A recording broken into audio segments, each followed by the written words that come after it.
Well, welcome to the new normal. We're 5 days into phase 3, training camps, if you will, as I welcome in Brian Burke. And yeah, it is a little bit different than what we're used to. That being said, though, Brian, what are your impressions on the first 5 days and maybe even a grade? Well, I think it's been fantastic in my mind. Like the real risky part of this whole process is right now when the players are not locked down. I think once they get to the bubble, they'll be fine. The discipline of the players the next 7, 8, 9 days is critical. So far, it's been really good. So I give everyone an A on this. It's different, like you say. It's not what we're used to, but it's the new normal. So I think the league has done a great job with the Players Association getting this thing back on the rails. The nice thing, too, is that this week, for the first time in a long time, people are actually talking about hockey and the things that are going on the ice. Before we get to that, though, there's still all this speculation. And in our business, sometimes we thrive off speculation, whether we like it or not. But you even look at the case this week in Calgary with Johnny Gaudreau not practicing with his usual line mates. And Brad Treliving, he got out ahead of it. And he said, this has nothing to do with Gaudreau's conditioning. But that being said, he wasn't able to open up and give the details on why Johnny Gaudreau is not practicing with his usual line mates. Is this just also part of the new normal?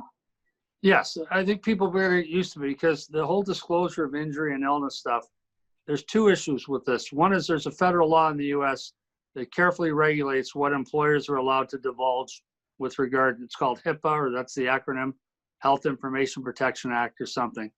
So there's a statutory obligation to restrict certain information, but also the players made it very important in collective bargaining that they did not want their physical conditions discussed or illnesses revealed.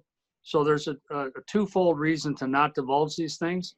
And it's going to be frustrating and aggravating at times to people like you and me, but I support it. I think it's great. Now with Johnny, I will tell you this about Johnny. Not just that Brad Treliving denied it. I had Johnny for several years. We never had an issue with his conditioning, like ever, or his coming to camp in shape or anything like that. So I think it's ludicrous. I think Brad's probably mad he had to get out in front of it, but I don't think that's it at all. My guess is down the road, we'll find out there was a very good reason for this. No ulterior motive or no sinister story in the background.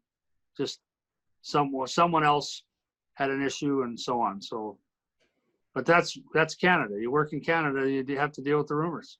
Okay, so let's talk about the facts, the things we actually know. And that's that Nick Robertson's been turning heads at Leafs training camp this week. He's just 18 years old. So many people have talked about his work ethic. Do you think that there's a possibility that the leading goal scorer for the OHL this past season will get a spot with the Leafs when the playoffs start up? Not to begin with, not for me.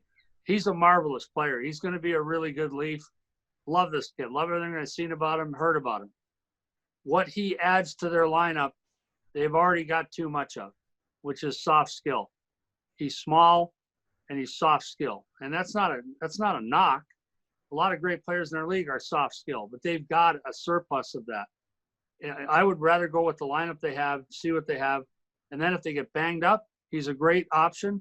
Or if someone is sputtering offensively, they need to put him in there. But to rely on an 18-year-old kid, he won't be 19 until next month or in September, I think.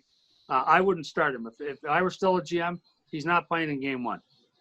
I think a lot of people see this time right now as hockey in the middle of the summer is a strange thing. But for someone like Robertson and even Kyle Dubas, this is a good opportunity just to see what you have at this point so that he's more successful moving forward.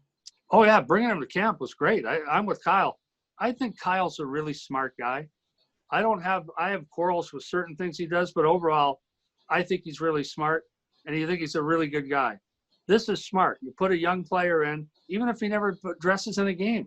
He's skating with NHL players. He's watching the playoffs. The whole theory of having black aces on your team is so they get to absorb some of this. So I think it's great he's there. It's a stroke of genius. But if I were still a GM, I'd be like, he doesn't play unless we struggle or someone gets banged up. Yeah, or heaven forbid someone gets sick as well. Award nominations are also coming out. On Friday, we found out that it is Andrei Vasilevskiy, Tuukka Rask, and Connor Hellebuyck, who are the three nominees for the Vezina for top goaltender. Do you like those three finalists? I do. The GMs pick the Vezina Award. That's the Vezina Trophy is the only award the GMs pick, which I always thought was interesting because I thought it's a position we know the least about. There are only like 3 GMs who are goaltenders: Jimmy Rutherford, Garth Snow, Kenny Holland. The rest of them are all forwards or D. Anyway, I think they got it right. I think Connor Hellebuck's going to win because of the workload that he's had to carry. Tuukka Rask has had a marvelous year, but they're kind of a platoon system there. And Vasilevsky's had a really good second half, but a little stumble start. I think Hellebuck has been the real deal all year, and he's carried them through some games in which they're badly outshot. So I think he has provided more wins and saved more games for them than the other two, and I think he should be the winner. If you could have picked a fourth, would it have been Jacob Markstrom from Vancouver? I think so. The problem, you know what, Carolyn, you know this. These finalists for awards, you're talking royalty. These are all elite players who had elite years. You don't get nominated for, same with the Lady Byng. These guys are all elite players that had elite years. So if you're the third guy and you don't win it, it's still quite a thing. If you're the fourth guy, you don't win it. But Markstrom, yeah, I could sit with him at number 4. I could live with that easily.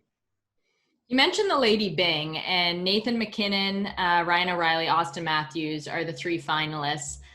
Brian Campbell won it in 2012. He's the first defenseman since Red Kelly to win the Lady Byng Award. Why is that? Why do blue liners not get the nominations? That's a great question. I don't have even remotely have an answer. So this is a very prestigious award. Usually it's real low penalty minutes. Now, there were a couple of finalists this year on the list on my ballot. There were a couple of defensemen who were under 20 minutes. I want to say Zach Werenski had real low penalty minutes. There were at least 2 defensemen on that list. And I voted for a couple of them in the top 5, if I'm not mistaken. But I didn't, I think they got the forwards right, the ones they got. But it's a good question. It's not right. It's a major award. It should be, the defensemen should be figured in just like the forwards. But again, this seems like 2 months ago I sent the ballot in. But I know I had a couple defensemen on mine for the Lady Byng. And you never wanted as a GM to have any of your players up for the Lady Byng, right? No, and not. This is Yuri Hoodler won the award when I was in Calgary. It's a great award, and for these guys to be able to play at that level, keep their penalty minutes down, be sportsmanlike players, still big contributors, it's admirable. It's just the way I always did. I wouldn't pay a bonus for the Lady Byng when I worked for teams, and the league took it out of our hands finally. That's not how I wanted my teams to play, but I have no less admiration for these finalists than I would otherwise. Good for them. From knowing you, Brian, that does not surprise me, but I'm even though I know you and work with you, I'm really excited to read your book that's coming out in the fall, Burkes Law, A Life in Hockey. How's voicing it going? That's where we find you right now, in the voice booth, in the VO booth, recording the audiobook. Yeah, well, we just started today, and I'm kind of new at it.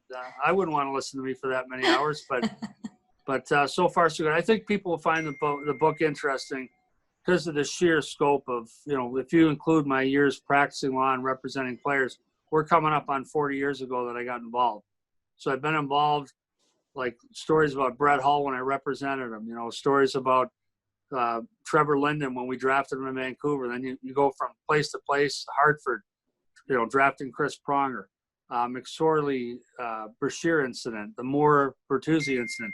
These are all on my watch over a course of 30 years. So there's some really good stories in there about how the front office works, how the league works, how big trades are put together, like the Sedins. I think people will enjoy it. Well, and Brian, now I'm convinced that I'm going to listen to the audiobook as opposed to just read it. Thanks very much for the time. Thanks, Carolyn.